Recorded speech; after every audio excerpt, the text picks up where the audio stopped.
Hello, everyone. As it's evening and we sip on our evening teas and coffees, we bring to you a very special interview on everything food.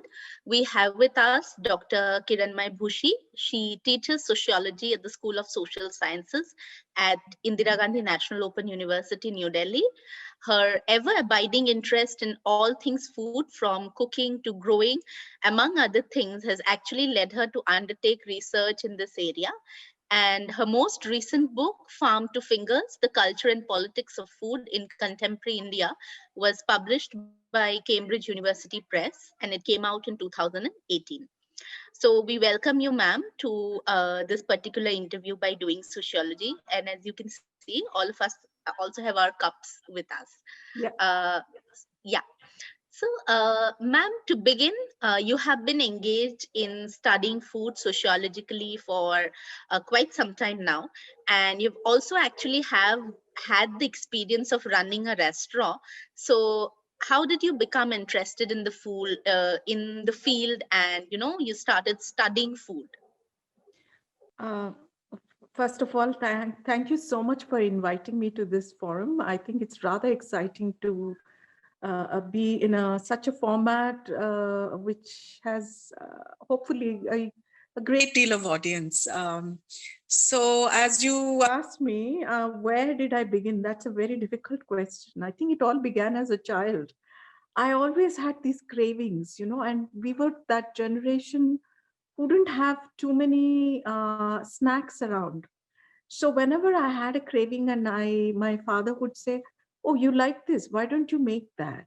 And so, in a very rudimentary way, I started to, either be an assistant to the senior cooks in the house. My mother didn't cook, so my sisters or the cooks, they were always busy in the kitchen, and I was the assistant for many things. Not only to cutting vegetables, to, we have this sort of like a silbatta thing. So, doing grinding very early on. I think I must have been 10 or 12. So I would say it started with that. But a scholarly engagement was in the last 15 years or so. I think I've answered your question. So, could you talk about, how running the restaurant also may have influenced, your scholarly engagement with food, or was it vice versa that once you started studying food, thought about running a restaurant? Uh, Even before I ran this restaurant called Gunpowder, which was in Housecars Village, Delhi, I started to kind of, I would say, dabble in a professional sense with food, because this was, soon after I got married, I went to the US, and there I was at loose ends. And it was also the first time I was exposed to a variety of ingredients. Chicago in particular, where I lived, had 77 neighborhoods, and each neighborhood had a distinct uh, communities living there, and also their food. So at once I was, the world opened up into a literal oyster for me in terms of food. So I started to cook. I was a guest chef at a couple of restaurants. Then I did a catering, a little bit of catering with an American friend of mine. We didn't earn much money, but it was more about, so it started there. And as I started to go deeper into this vast ocean of ingredients, I obviously, being a trained sociologist, my natural inclination was to understand food more deeply. So that's when I decided I will launch a course in Ambedkar University. And I think I could safely say that it was one of the first courses on food. And it was very popular with our BA students. Little did they know that they had to read quite a lot. So this was more or less the trajectory of my interest, which sort of veered towards scholarship. Yeah. And of course, once the course took off, there were a lot more,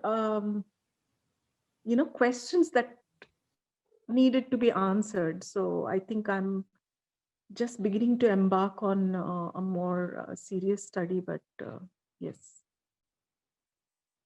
Well, that is actually a very interesting, background to how you started working on food, sociology of food to be particular. So, my next question to you is, so you've been studying food for, quite some time now. I could say decades also.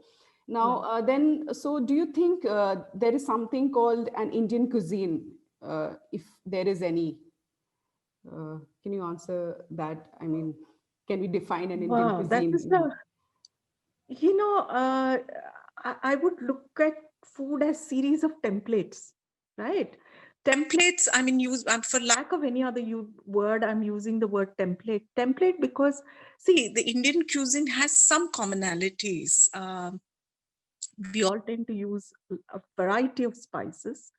The whole idea of infusing our sauces with, we generally say curries, with spices is something very subcontinental. But having said that, there are lots of pockets in India which don't fall within this template. For instance, the Northeast. Dolly Kikon in her work, she has actually a chapter in my book, my edited volume, where she says that the Northeastern food falls outside the template of masalas. And I think when I say sauces induced with spices, we often think of it as masala. So, yes, there is masala, and yet there are pockets which are not there. And as you dig deeper, you will find there are lots of wheels within wheels, and I tend to look at food these days, especially more from the point of view of agroecologies, which of course is also constantly changing. If you look at certain patterns, especially there is wheat growing area and the rice growing area. In some seminar, Professor D.N. Jha was there, the celebrated professor. Among many things that he had to say, one of the things that I remember distinctly is he said India should be divided diagonally into the wheat eating and the rice eating belts. And that really stuck in my head. And I started to look at these diagonal divide, which he said roughly should run through Bihar, eliminating parts of UP, parts of Maharashtra. He didn't write it. I'm quoting him because it was a remark that he made in a conference. And I found that it's very fascinating. Not only is it a rice and wheat, but also a certain kind of propensity for food. You can clearly see. You ask anybody from the western part of India, often they'd say, "Oh, aaj kaddu bana hai," or tinda, or we don't like that kind of thing. But if you go to the east, you will find that they love their squashes. They love their squashes. They love their rice, their jhols, or very versions of jhols. You'd find thin sauces running through all of the eastern belt. We also have a fair amount of fermented food, which is also there in the West, but not as not as extensively, I would say.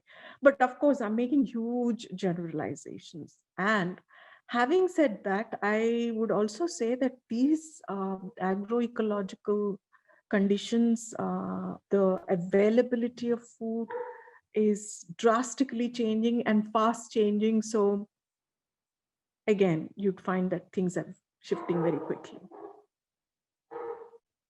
Yes, that's, I think, is what I can say in terms of Indian food. Of course, Indian food has also taken to certain things which we have adapted or adopted and have completely made it our own.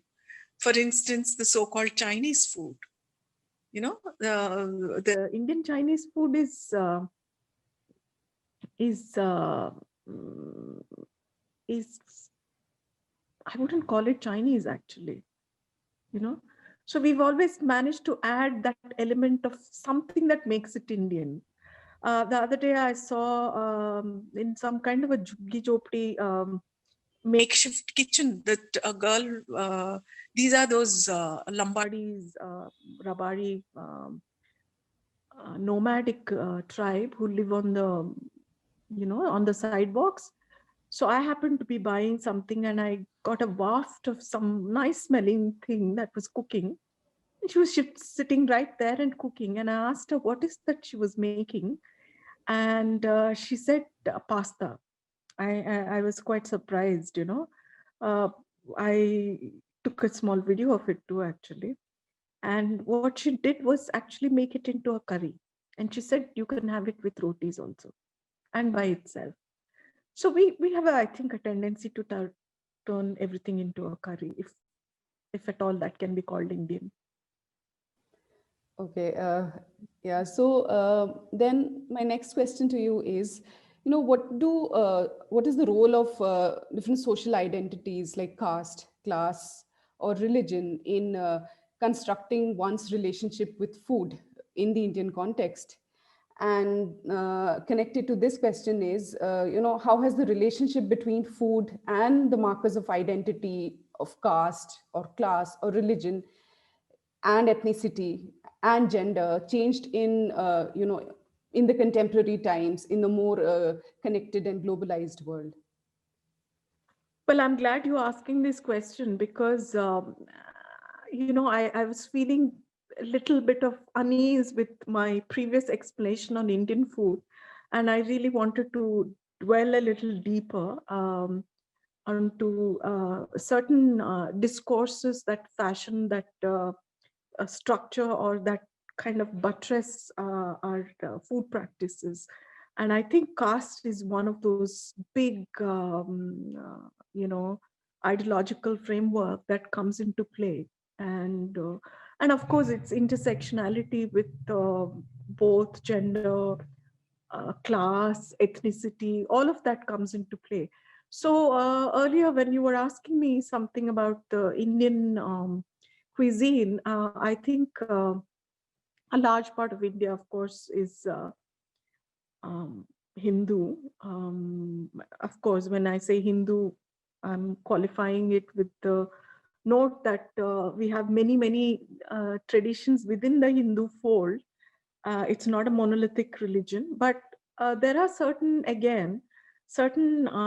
ideological features that seem to guide most of the Hindu traditions, and one of which is the idea of purity and pollution, which is also the fulcrum on which the caste system rests on. And idea of purity, pollution, and notions of gunas, qualities that we attribute to a food as well as to caste categories, um, is quite prevalent. Whether we like it or not, it is highly prevalent, and it seeps into how we look at food. So I was talking about the Hindu traditions, which tend to guide not only interactions between castes and various social practices related to caste system, but it also has a very clear um, expression in terms of food. As I was mentioning, purity and pollution are one of those constructs which really seeps through our notions about food. The other, which I mentioned, was the qualities that we attribute to both caste categories, groups of people, as well as what we attribute to food. You must have heard of the categories called Sattvic, Tamasic, and Rajasic. these notions, of course, decide whose food is what, who we can eat with, what kind of food, who, on kind of possibilities for commensality or distances, but they're also the markers. They eventually become the markers of communities. So much so that you have what Arjuna Appadurai calls gastroethnicities. We often attribute names to categories of people by the food that they eat. In Europe, it is quite common. The English are called beef eaters. The French are called frogs. The Italians macaroni, and crots for the Germans. And I think similarly, you'll find people referring to Tamilians as sambar, or particularly Tambrams as tair sadam in the south, because they have a tendency to make a preference for curd rice, so on and so forth. And I think the recent politics around beef comes from this kind of boundary creation as well as articulation. It's not as though every Dalit and every Muslim is eating beef, but the fact that they themselves would like to see it as one source of their nourishment, and a ban on that would then mean that they've been deprived of that right to have that food. So, we have these associations that eventually coalesce around ethnicities and communities. And in some sense, they also essentialize communities. Um, an article by James Staple, for instance, finds, his fieldwork among the Dalits in Andhra finds that hardly anybody eats beef, but this long association of beef eating with Dalits seem to continue. And it's also, as Stuart Hall says, lots, many articulations and rights and political fights around communities revolve around their idea of creating a boundary, because it's also a way to bring communities together. So in a nutshell, you can say that they are getting blurred, and at the same time, these boundaries, which are markers of communities, when I say bound markers, as in I'm talking about food markers, they are getting more fixed as well as loosened. And with globalization, I think we are getting new markers, I would say.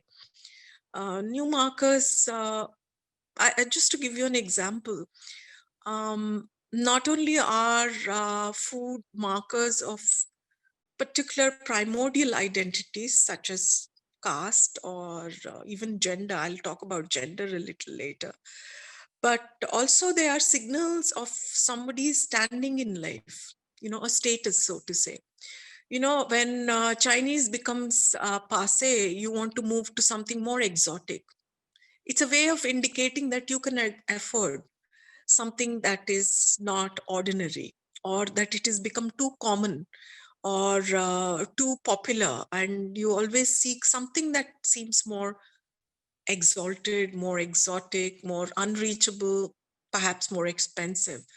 So yes, with globalization, I suppose new markers of aspiration, mobility, class, position, all are getting articulated in the kind of food one consumes. I would in fact say the search for roots is also part of this expression, where you want to exhibit a certain ultra cosmopolitan sensibility by embracing what is local. And again, in the local, we would the more exotic it is, the better it is, I suppose. I mean, if one were to really do a very simple profile of people who seek,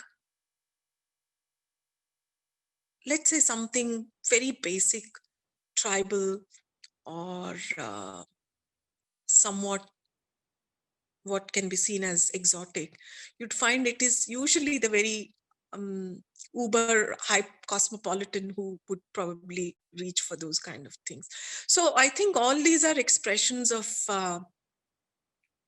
various identity expressions and markers, whether, and that also of course includes gender. Gender of course has always been implicated in how we look at food, and so much so that Ronald Barthes, in his analysis of, for instance, the steak and the meat, he clearly sees the meat as a very gendered food item, where meat always seems to signal the man's world. Men do the barbecue, women make the salad. That's supposed to be the the gendering of food. So you've also spoken about, the transnational community. I mean, you've conducted research on them. Yeah. And we also see that there is an interconnectedness of the market today. And, food items that were not easily available, yes, some years back are very easily available. So, how do you explain this global connectedness of the food chain and the transnational community, and, what has this done to food habits? The food habits of the communities, transnational communities, you mean the Indian diaspora, or Yes, in the general? Indian diaspora as well as here. For instance, something which was considered luxurious some years back, like even strawberries or broccolis, because I remember that these were seen as very luxurious items, consumed on special occasions. Mm-hmm. But now they're very, ubiquitously Yes. available. So could you just throw some light on that? Yeah. I don't know which feeds what. I'm starting with the idea of production, which creates a supply chain, which then feeds into the habits that people have. Now, broccoli is easily available. Strawberries are easily available. That's definitely has to do with a global sense of consumption of taste, right?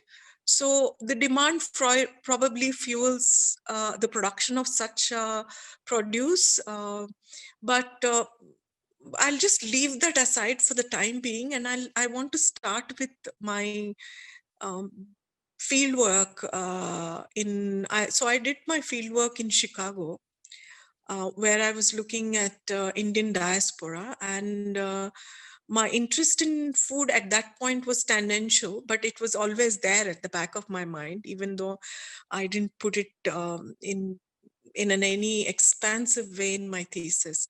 So one thing that struck me, which relates to your question about transnationalism, one of the things that struck me is the local grocery stores, which are fairly massive. You have aisles filled with things from across the globe.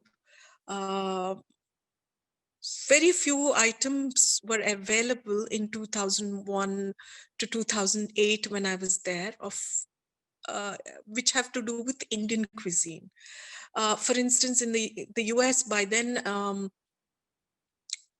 Mexican food had become so much a part of the American landscape. There is no such thing as American food, but it had become fairly mainstream.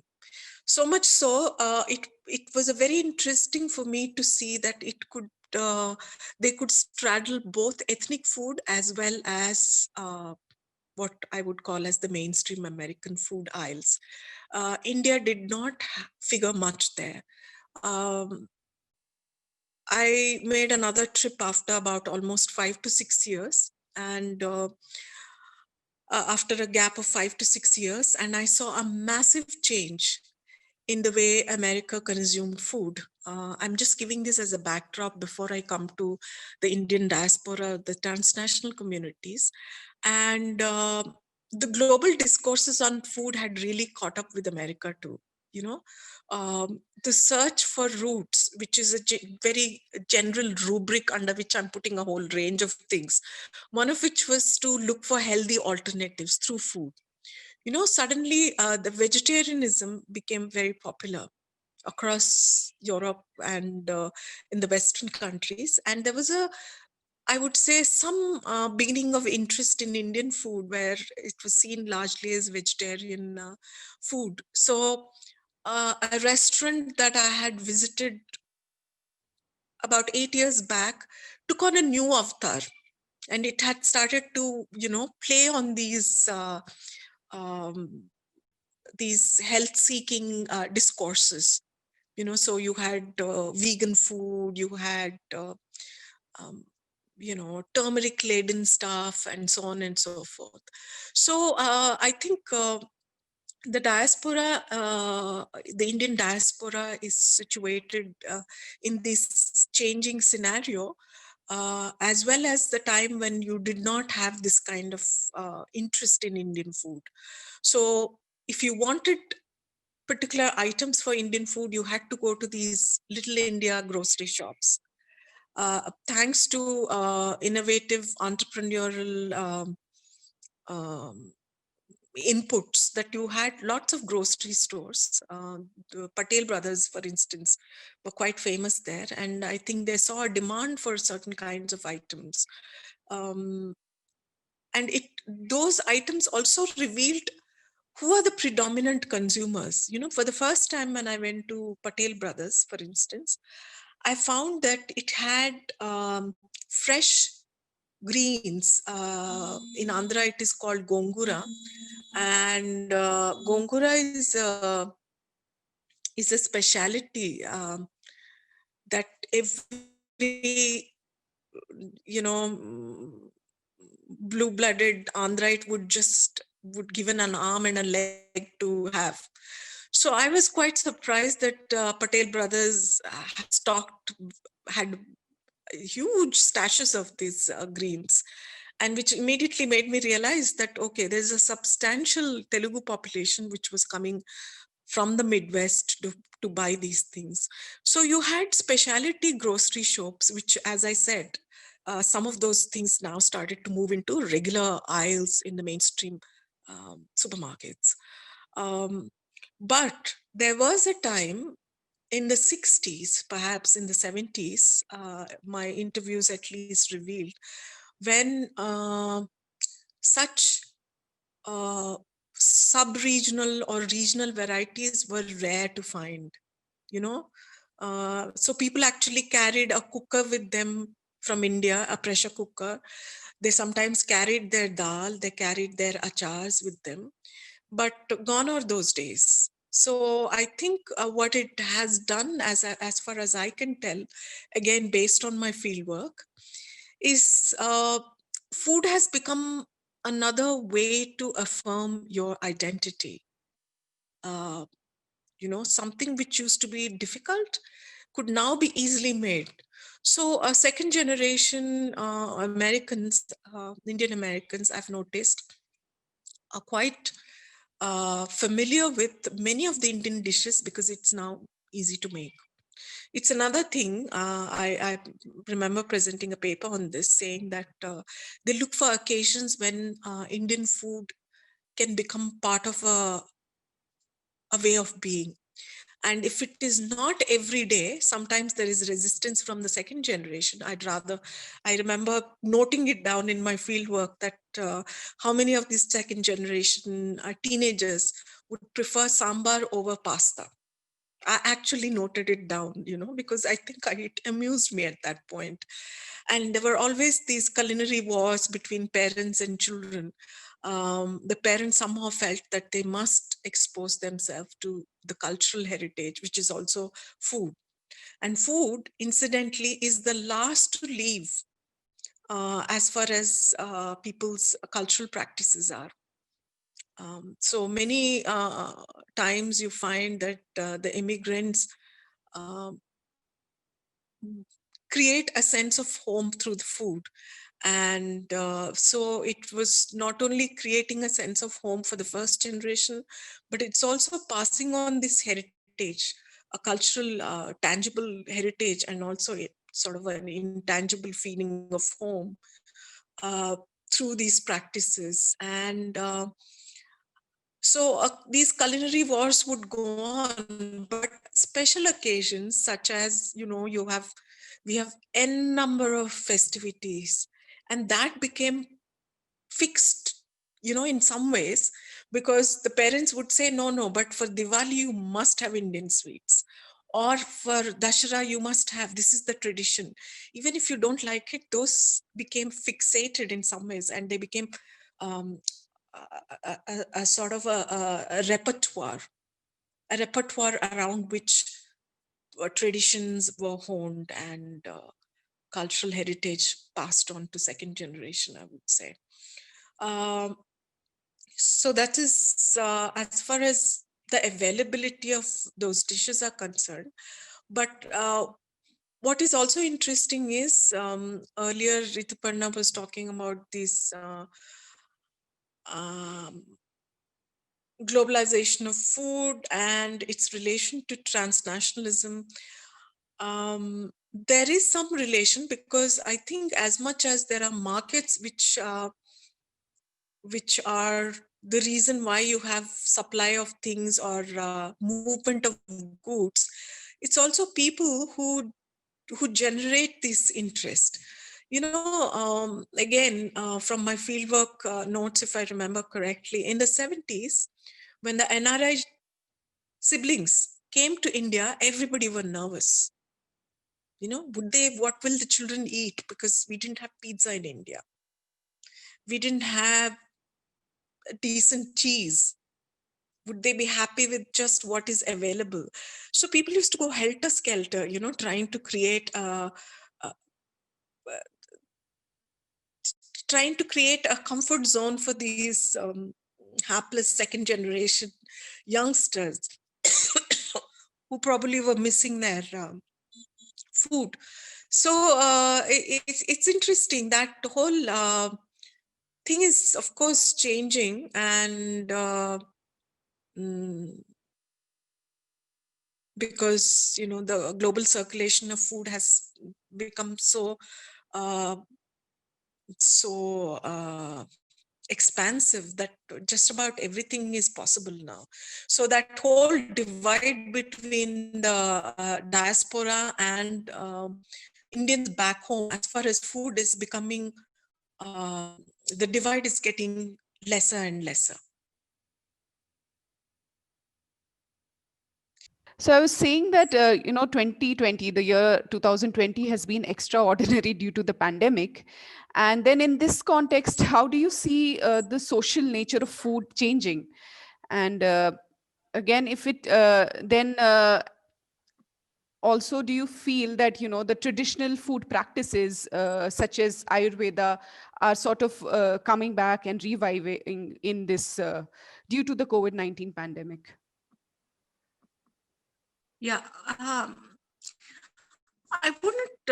No, I think there are some telltale signs. I don't know whether they can emerge as patterns as yet, but the pandemic has definitely made people more conscious about food. Part of it has to do with the fact that you had extended stays at home, so the domestic sphere as such became the focus, and which includes the kitchen. And if you look at social media, you would find that a lot of people have started to get back to cooking, and cooking things which were otherwise not part of a routine. Uh, Things that somehow you were scared to take up, but discovered that, okay, it wasn't so bad. I'm not talking only about baking, But I notice a lot of Instagram feeds, for instance, which have really harp back onto various Indian culinary traditions. And I think Ayurveda also falls within that. Ayurveda is not only about healing, but it's also about food. According to Ayurveda, of course, food is both the reason for disease as well as the medicine. So you would find people looking at Ayurvedic principles of, or doshas or 6 days, but also as a kind of a answer to overall wellness. It is not about symptomatic treatment. And I think the pandemic has brought that into focus. I mean, the number of products which got sold as a preventive cure for COVID, the khadas and aushads and whatnot. And the government also has gone on promoting these products from these Ayurvedic pharmaceutical companies. So yes, there is that awareness. I think wellness has been the buzzword for some time, and maybe the pandemic has increased our awareness as to how important it is to create a sense of wellness. I mean, you had some special buzzwords such as immunity booster.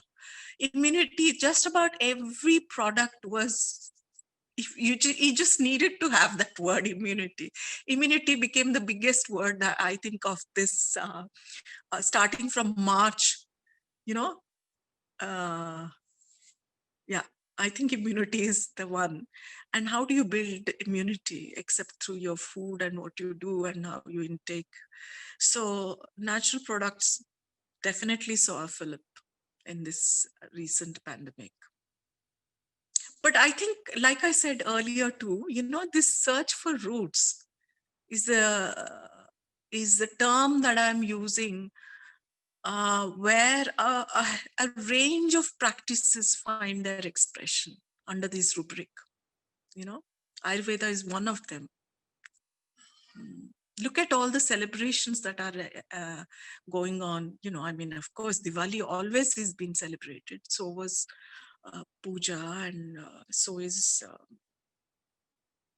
Karwa Chauth, and so on and so forth. But there's a renewed interest in traditional foods. The Onam Sadhya. Onam is a festival from Kerala. The Sadhya used to be limited to household level among maybe at the most relatives. Now, just about every other person I knew had a Onam Sadhya in Delhi, at least among the friends that I knew.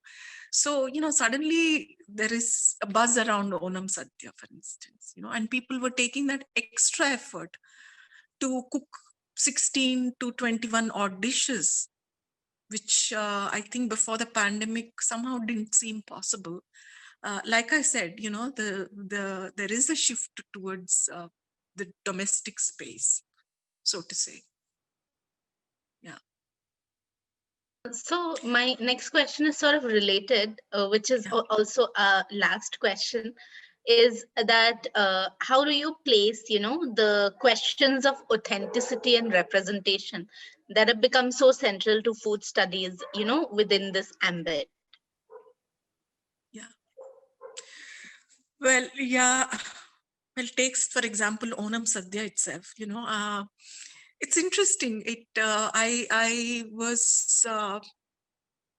sociologically observing various posts on social media for Onam Sadhya, and I've noticed that it was not just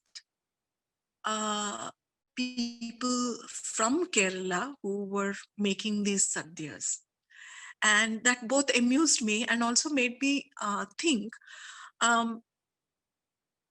whether how would I remember having this conversation with a friend who's from Kerala, and I said, so what do you think? She said, well, we can't stop somebody from making an Onam Sadhya if that's what they want to, but would that be authentic? So to which I said, but what makes you think that somebody from Kerala who is making it would be authentic? What if this particular Keralite has had so many influences that she's not aware or he is not aware? And then, but then what is it to be measured against? What is authenticity after all? You know, when I was running the restaurant, Gunpowder, which represented all the 6 states of southern India. I think people won't normally consider it southern India. Let's call it peninsular India. I mean Maharashtra as well. I remember feeling a little nervous when a person from Andhra came and I had to serve a chutney. And I told the staff that please add some more chilies to it because they may not like the one that I served. We did add some chilies. She appreciated it, but she also said something. She had to add her bit about some typical Andhra dishes, and at which point I had to tell her that this is how we made at my home. So. Like I said earlier too, you know, there are wheels within wheels. Authenticity can be captured. It's also a feeling. Authenticity is more of a feeling than a standard. We cannot, you know, often people think of authenticity as origin, right? Origins is very hard to pin. I mean, I'm not being a deconstructionist here, but even the seemingly ubiquitous, I mean, seemingly, I mean, Italy is somehow that we associate with Tamilians or Tamil Nadu. But if you read KTH's history of food, he says he thinks that Italy must have come from Indonesia. So chilies, which have become such a ubiquitous part of Indian cuisine, is actually a recent addition to the repertoire of ingredients which have come to India. When I say recent, I mean in the history of food, it is sort of recent. It's only with the Portuguese that chilies came to India, so did potatoes, onions, and quite a few, you know, tomatoes, quite a few things. So, but at this point, we can't even imagine Indian food without chilies. So that seems as authentic as it can be. So authenticity is a very slippery term, and I think it needs to be unpacked more than pinned. And representation, on the other hand, is very, very tricky. A lot of representation of food tends to come through the lens of biographies. You know, if you look at food writing, a lot of it is in a personal, it's through a personal narrative of heritage, of traditions. Uh, Often the grandmother is invoked through this, and a certain sense of authenticity is built into it. Also a sense of representation that I have, you know, I am evoking, let's say, a recipe which has been passed down by 5-6 generations of cooks. For instance, Karim's in Old Delhi said to have some, I don't know how many generations of cooks through it, and their connection with Mughlai food. So, and therefore, maybe they're the best people to represent that food, you know, because you have a long association. Or that is one aspect of representation, but there is another aspect which has to do with marginality. And this is a question that has vexed all kinds of representations, right? Especially when it comes to marginal communities. The question is never asked of communities who are dominant communities. There, we rarely question notions of representation. questions of representation come when we talk about Dalits, women, queer, and all such marginalized or unrepresented communities, because it becomes very important, and it's a political question, therefore, that who voices their notions of themselves, which can be through food. So I think, let's say, if a Brahmin or an upper caste were to write about Dalit food, um, it can be a good documentation. There is no doubt about it. But can it be representation? I don't know. Because as I said earlier, that food narratives are seeped through memories, recollections, and it's imbued with feelings of a variety of things. Now, how do you capture a feeling of shame, indignity that a Dalit might have gone through with certain food? That can only be captured in through the biographies and personal narratives. So I think at best, somebody else to were to write it would be speaking for the others and probably documenting it in that sense, ethnographically capturing it perhaps, but it wouldn't quite be representative. I think that's what I have to say. Thank you. Thank you so much, Kiran ma'am, for taking time out and doing this interview with us today. An extremely interesting conversation Yeah, we've had with you. so Yeah, any final comments or words? I'm you sorry, I want to- again lost you. I can't hear. No, I'm just saying thank you for taking time out and doing this interview today. Yeah. And if you'd like to give any final comments, I'm sorry? I think the network is poor here. Yeah. So I guess we'll just wind up now. And if you have any final comments to give, would you like to give any final comments to our Yeah, viewers? sure. I really think not just food scholarship, but I feel that we need to engage ourselves with food because it's probably one of the most political of things. I mean, everything that we eat, how we eat, to when we eat, to who we eat with is actually a political statement. And I think it really needs to be understood and unpacked. But often it's been seen from a point of view of enjoyment. And of course, that thing is shifting, but there's more to food than meets the eye, is all I can say. And I think that would be my final take on food. Okay, thank you once again for doing this interview and It was on this. wonderful, and it was a great conversation. Thank you so much. Thank you. Thank